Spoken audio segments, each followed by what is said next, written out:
Welcome to USA Global TV and Radio, where our mission is to provide education, entertainment, hope, and inspiration. USA Global TV and Radio connects you with experts and audiences all around the world every single day to help you succeed in business and to live a richer life. Visit us at usaglobaltv.com to learn about career and life-changing training and mentoring programs like the Listening Mentor.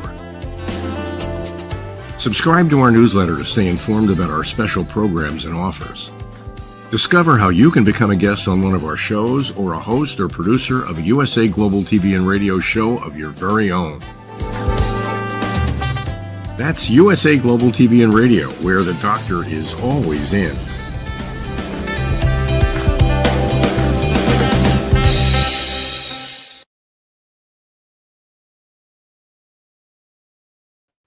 Hello and welcome to USA Global TV and Radio, where we provide world-class education, entertainment, hope and inspiration.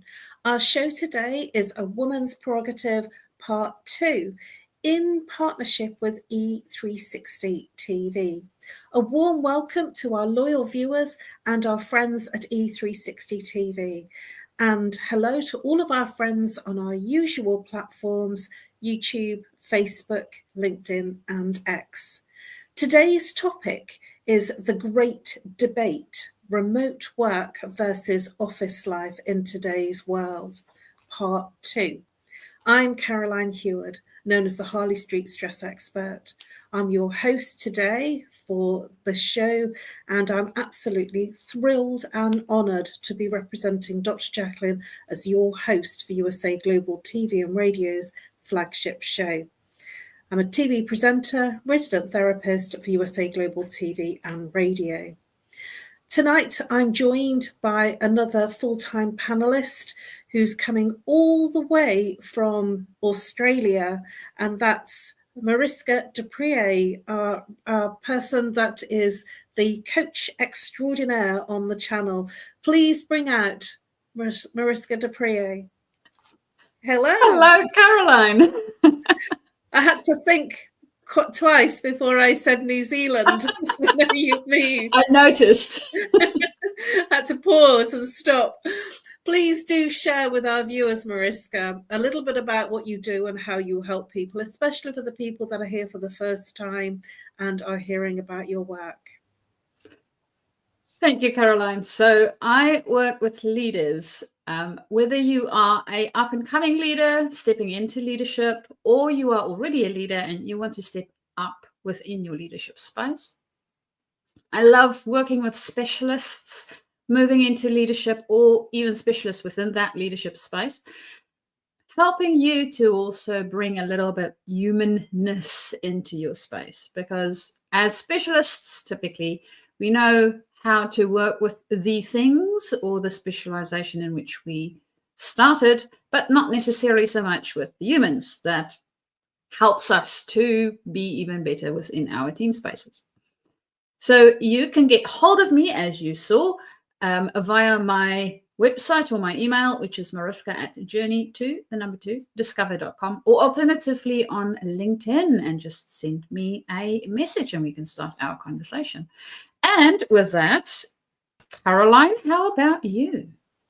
Thank you, Mariska. I love this too. Journey 2 with the number 2. I'm known as the Harley Street Stress Expert, and I help you bust your stress. I work with root cause therapy and chakra psychology in identifying the root cause of what creates your stress symptoms in the first place. So it could be something that's happened in your childhood or early adulthood, and I identify the root cause of your repeating patterns that create your stress. I also provide lunch and learn workshops and seminars for corporates, either online or in person. And you can reach me, you can follow me on LinkedIn and Facebook, and you can reach me by email. So let's get into the topic, Mariska. We had a wonderful part 1 of A Woman's Prerogative on this topic, and it's the great debate. And it really is a debate. remote work versus office life in today's world. When you hear that, what does it bring up for you? Because when I was looking for a topic title, it really felt like it's quite a debate right now as to people not wanting to go to work and yet being asked that they need to be in the office and the workspace because it's time to go back. So what are your thoughts and what comes up for you in terms of this great debate and working remotely? Caroline, I think for me, there's a couple of things to take into consideration. So I've had similar conversations with quite a few of my clients too, as they're thinking through how they want to proceed within their careers, what it is that they're looking for, how they want to set themselves up. And for some of us, we need that human interaction more regularly than for others. And in those cases, having a workplace where we can actually go into the office and interact with other people, very useful. It's also very helpful to have that space for teams to build. It's a lot more tricky to build teams remotely or even hybrid teams than it is for people that see each other each day. So taking those sort of things into consideration, I think that's for me one of the things that when I think about, is it remote work or is it back to office, what is really the benefits for each one and what it is that we want to accomplish in that space. What's the purpose for the team getting together? It's almost like asking me about meetings. Now, meetings can be wonderful things, and meetings can also be the most boring thing on the planet. I'm sure that a lot of people have had experiences where they went into meetings and almost fell asleep. I've had a few colleagues where I actually noted them falling asleep.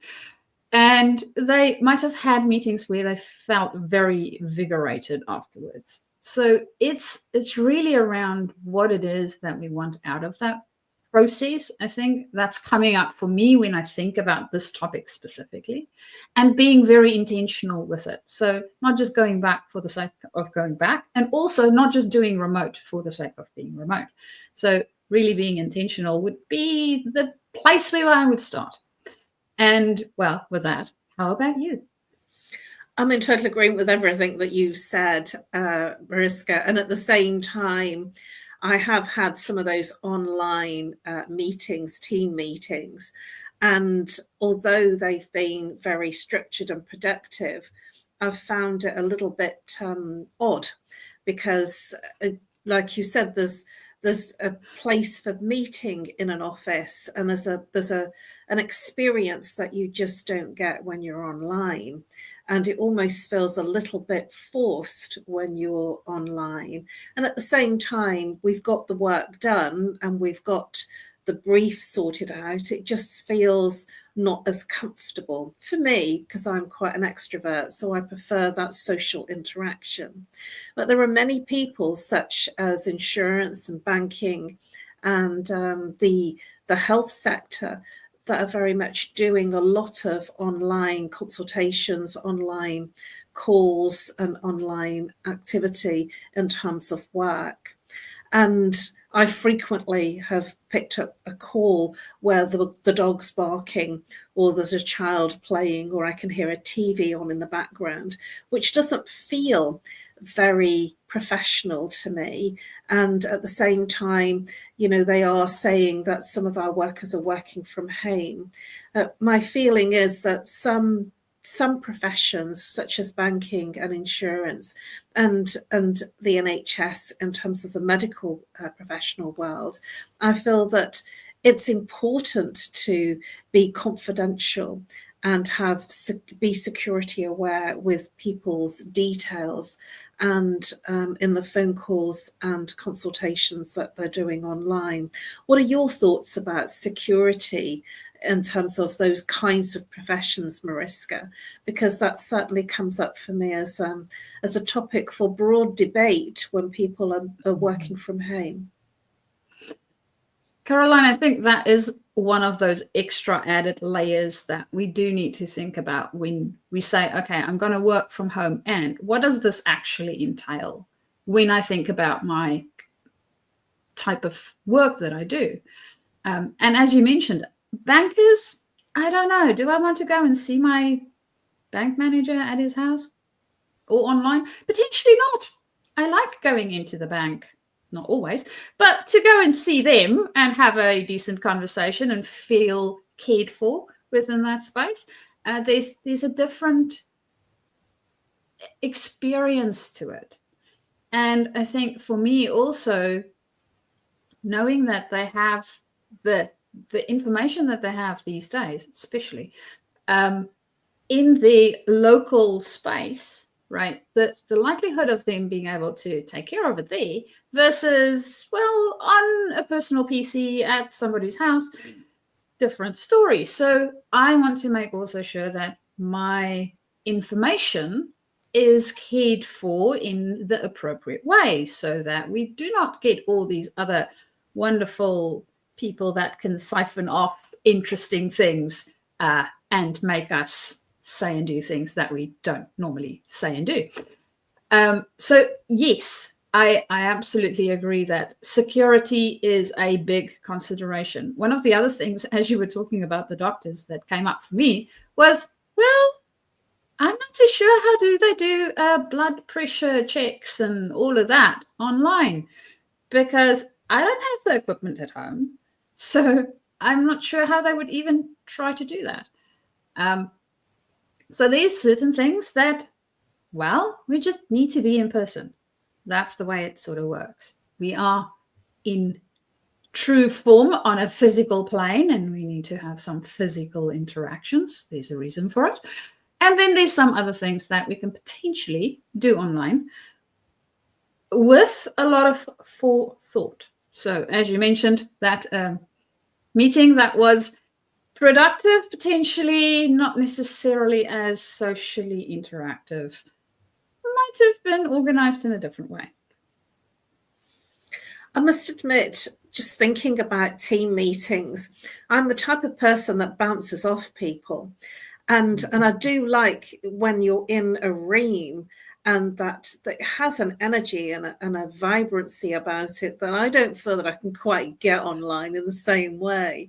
Maybe I'm just a bit of an extrovert, but I feel that there is that bouncing off when somebody says something in a room, a boardroom or a meeting room physically, that you can kind of feel comfortable to interject because you can see everybody and you can see more of their physiology and their body language. And when you're in a screen, it depends on the camera. Some people don't even have the cameras on, but it's, you know, because I've been to those meetings where there's the host of the meeting saying, can you please turn your camera on? I mean, they could be having breakfast, you know? But this is the thing about, you know, sort of times have changed, and it's about how we structure, how we work online and remotely, and this feeling of being able to say, oh yeah, that's a great idea, and you know, what about this, I feel is not so easy to do online from my perspective personally as an extrovert. And I feel I'm calmed down quite a bit in terms of meetings. Otherwise I might keep the floor going where I know that I shouldn't do. What are your thoughts in terms of what I've just shared, Mariska, in terms of that energy and vibrancy of that physical meeting versus the online only seeing head and maybe shoulders or nothing if the camera is off? Well, I will first address the piece around cameras being off. Please switch them on. If your PC, for some odd reason, does not have a camera, plug your phone in and get a camera sorted. Because it's so much better to actually look at a person and see their reactions to whatever it is that we're sharing and smiles. Yes, we can get that with the audio as well. But as you might have noticed, while Caroline was talking, I did a bit of nodding. So if she can see that, it's a lot easier because I don't need to make a sound.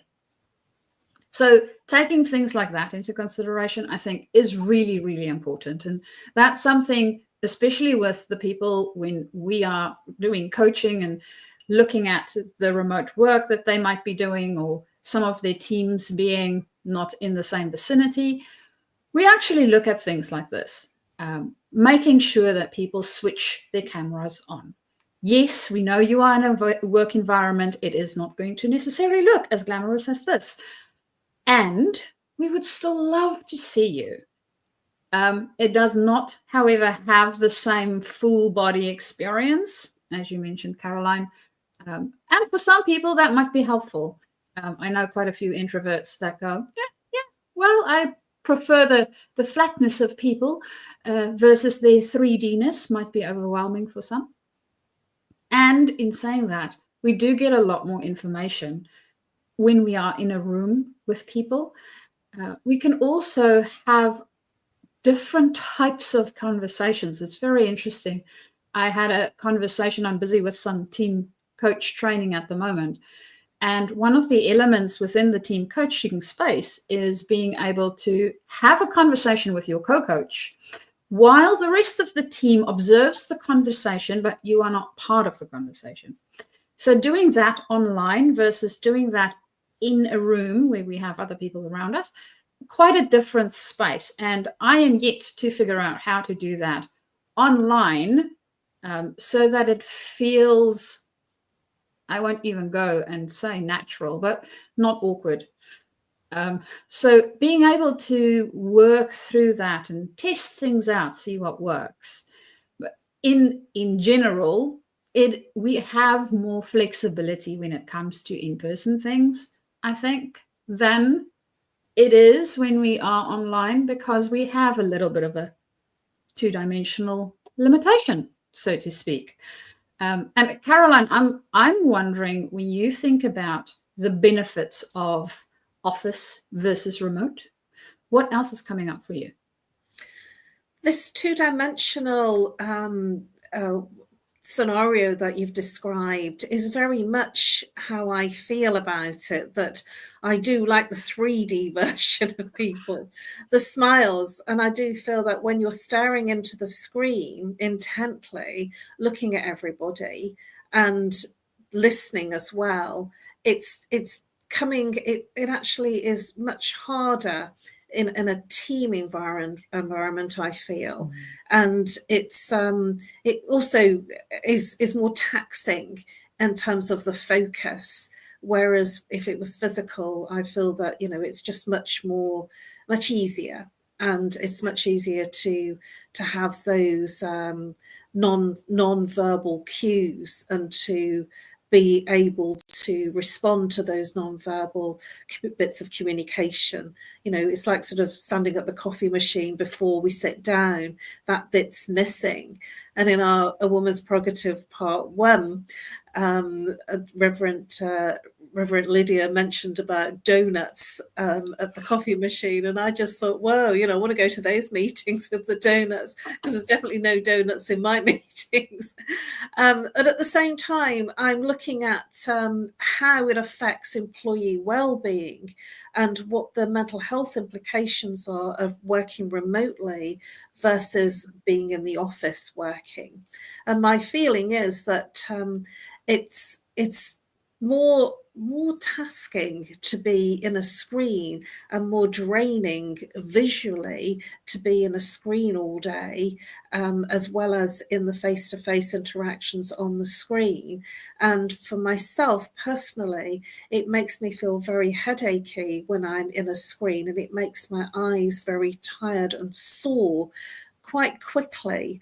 And so from a mental health well-being perspective, I don't think it's as good to be in the screen all of the time.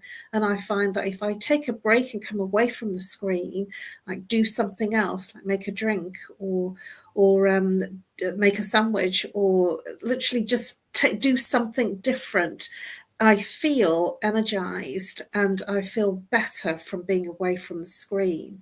What are your thoughts on mental health and employee well-being in terms of working remotely and in that screen intensely? Caroline, I think what you mentioned about being able to take ourselves away from it, if I think about the way that I operate at the moment versus when I actually went into the office. I mean, if I had meetings, I would need to walk from one space to another space. I would get great exercise in. I would see people. I would get out. There's movement that happened. Whereas now, jumping from one meeting to the other meeting, I literally just sit in one spot. So if I don't make a concerted effort of taking myself out of this room and doing something else and coming back to it, then it doesn't happen. So that, I think, is really, really important. And I know for myself, going out into nature, just getting a little bit of fresh air, seeing bugs fly around, seeing birds, hopefully there's some plant life around. It's invigorating. It helps me just feel alive and feel like a human being. Whereas if I had to sit in front of my PC 24/7, I might go nuts. Although I do know that there's loads of people that enjoy that more than anything else, and they live themselves into the 2D world so much so that they sometimes don't get up for hours and hours or days and days. And that might not be the best thing for our mental health or our bodies, because, as mentioned previously, we are in a 3-dimensional environment, and part of that entails that we move around. We didn't evolve to be in front of screens all the time, so it makes quite a bit of a difference. And it's also, if you do work remotely, a great way to think about how you actually use your space. Do you have a office or a office/gym or a space at least around you where you can interact with something that might help with some of that mental health areas that we need? And Caroline, I know that you have moved from the city now to a place that has a garden. So what's some of the tips and tricks that you are doing these days to keep that mental health at its peak performance? Thank you, Mariska. And I was nodding each time that you shared each point because I'm in total agreement with what you've shared, and I will attest to the fact that it's important to take that break. And for myself, I take time away from the screen and go and do something else, sometimes halfway through the day. And I know this might sound a bit indulgent. I will have a shower to warm up because it can get very cold when I'm sitting still. And so I'll probably have about 2 or 3 showers a day. Probably not great for the boiler working overtime. Or I might change into something else to change the feel of how I'm feeling, or change the task so I'm not doing one task all of the time. And changing tasks changes your energy and changes your frequency in terms of the way that you feel. Or I might take a phone call and indulge in some phone inquiries, and I might decide to do a couple of phone inquiries that I need to do, and that changes my feeling and my vibration in terms of going back to the screen. Mind you, I have to say that we do very much live in our phones, and when I was in an office environment, and when people are in an office environment, they're very much glued to their phones. So they're in a small screen in conversation and doing their social media, versus being in a larger screen and doing meetings.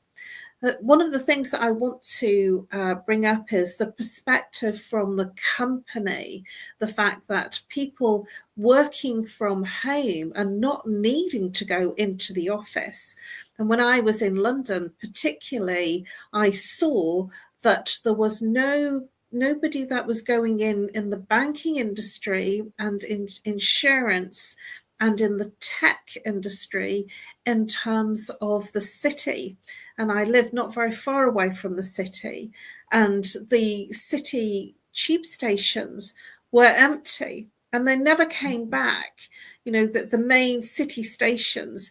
So a lot of people that were working in the city professions, they stayed at home.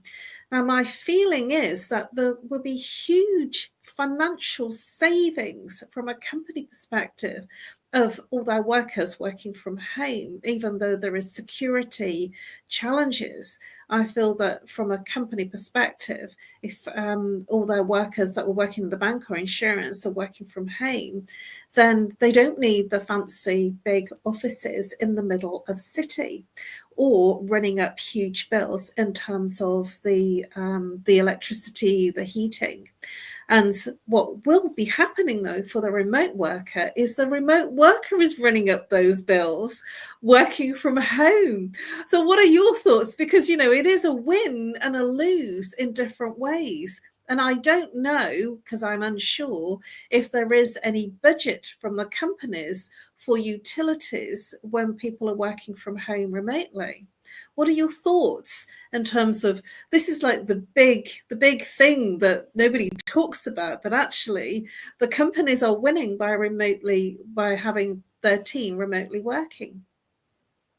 Caroline, that's a very interesting point, because I think to a degree we have those big corner offices and all the rest of it. And if we're not using them, why do we have them? So I know with some organizations, the physical plant itself, so being within the engineering space, it is really tricky to not be in the office because you're not on a plant. So there's physical things that you need to do and interact with the plant. So I can't fix a gearbox if I'm not physically there to fix the gearbox. Not possible.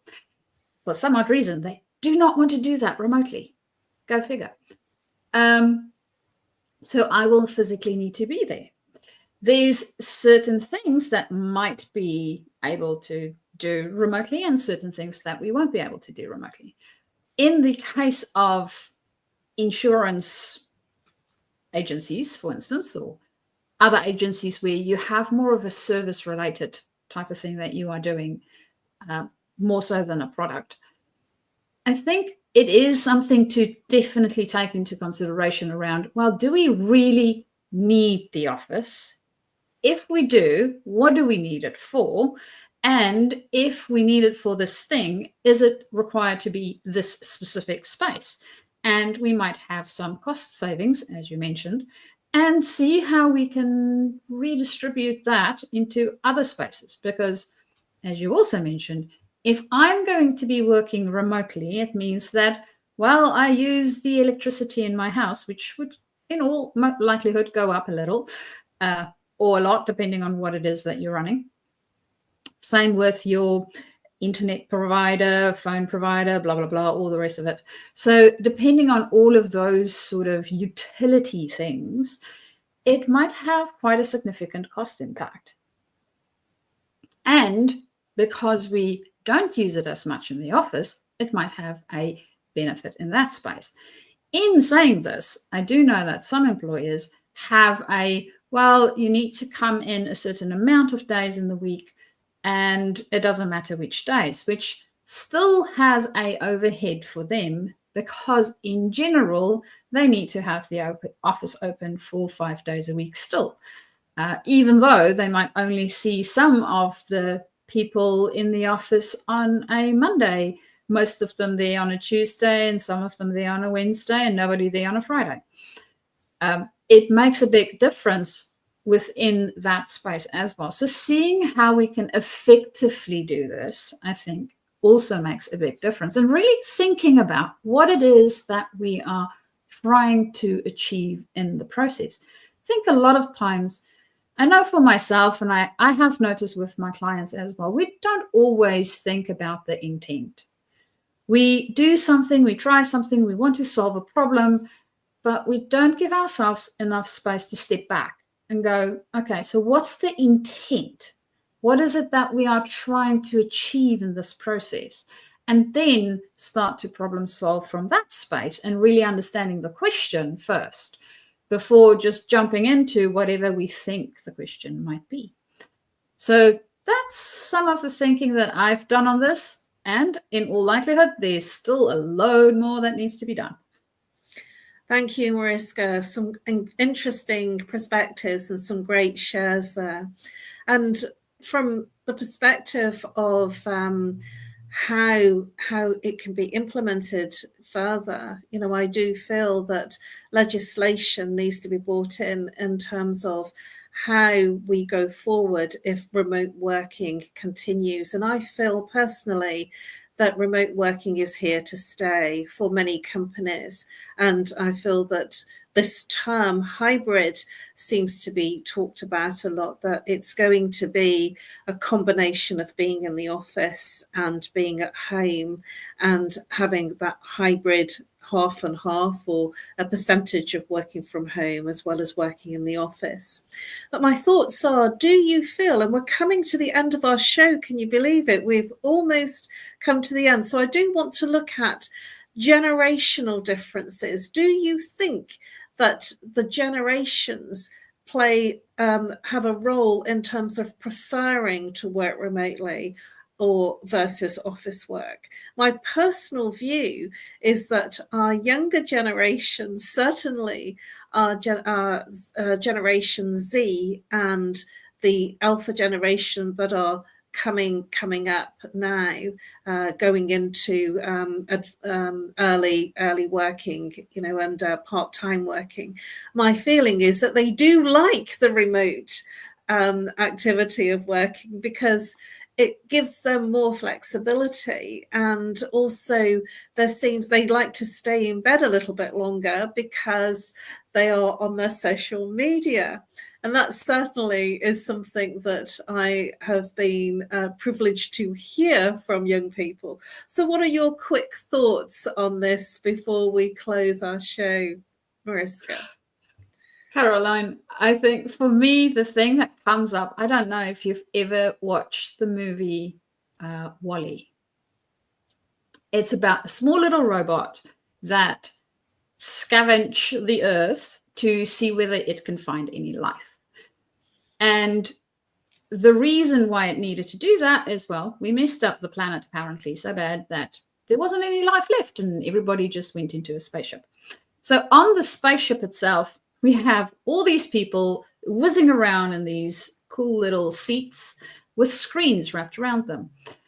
And that is, I think, to me, one of the things that we do need to be cognizant of.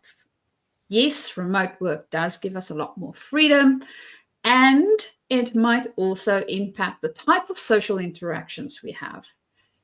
So taking into consideration that we came to this planet, and it is a three-dimensional planet with interactions that we have as a possibility, why would we want to give that up and only limit it to our very close family?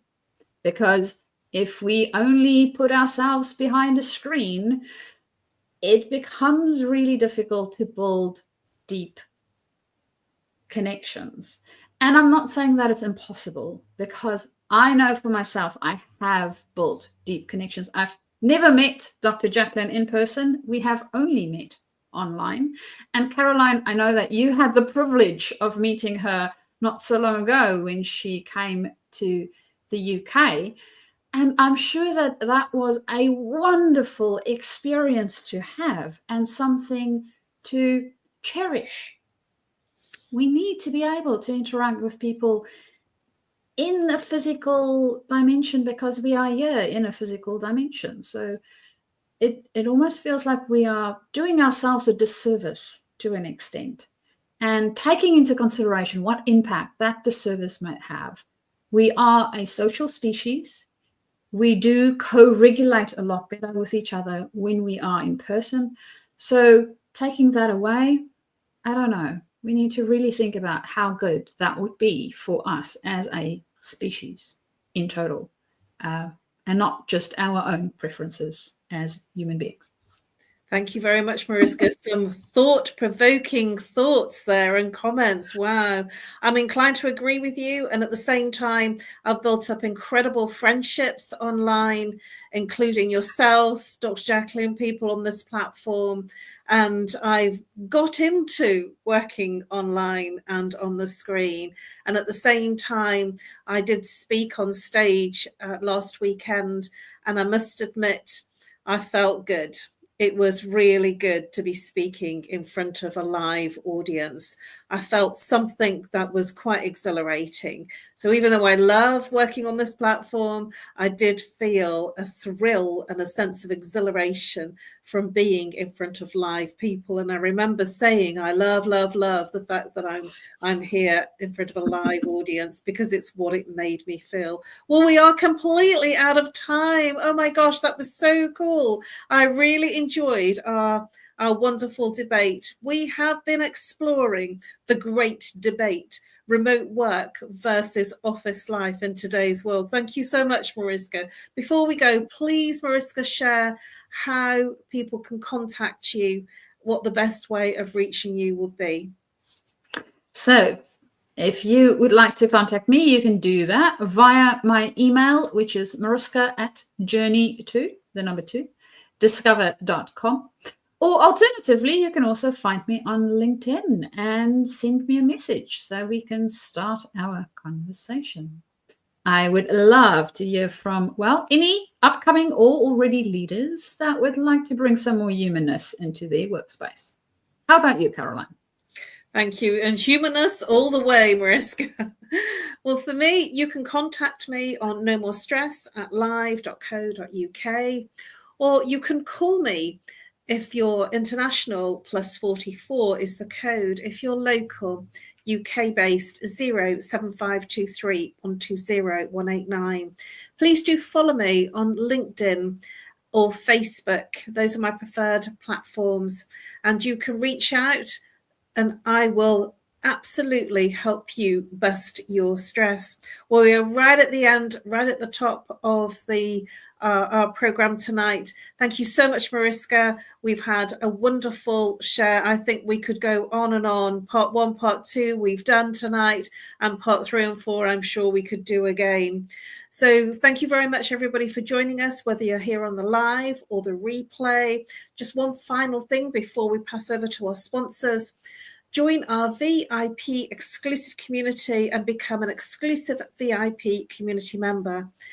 You'll have first access to our newest videos, photographs and insights on the British royal family, live streamed on USA Global TV and Radio and YouTube. Thank you very much, everybody. It's been a pleasure, and I look forward to seeing you next week for A Woman's Prerogative Part 1, which is 2 p.m. Eastern Time, 7 p.m.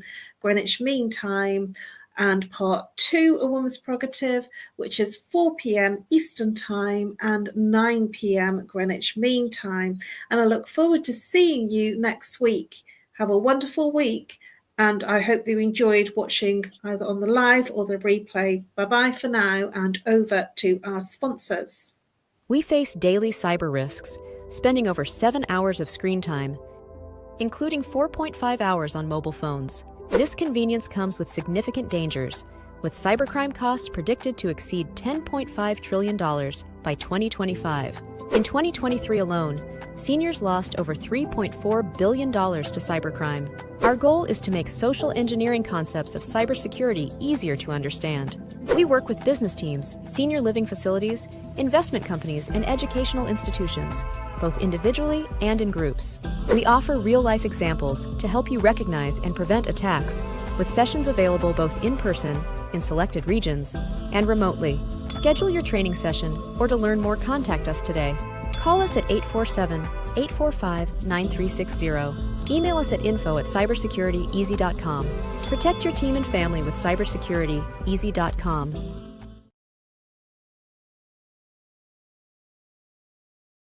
My name is Dr. Felix Kravitz, and I am the founder of cybersecurityeasy.com, LLC. We live in a world full of vulnerabilities and cyber risks. We spend almost 4.5 hours a day on our mobile phones. It's over 7 hours of screen time daily when including computer use.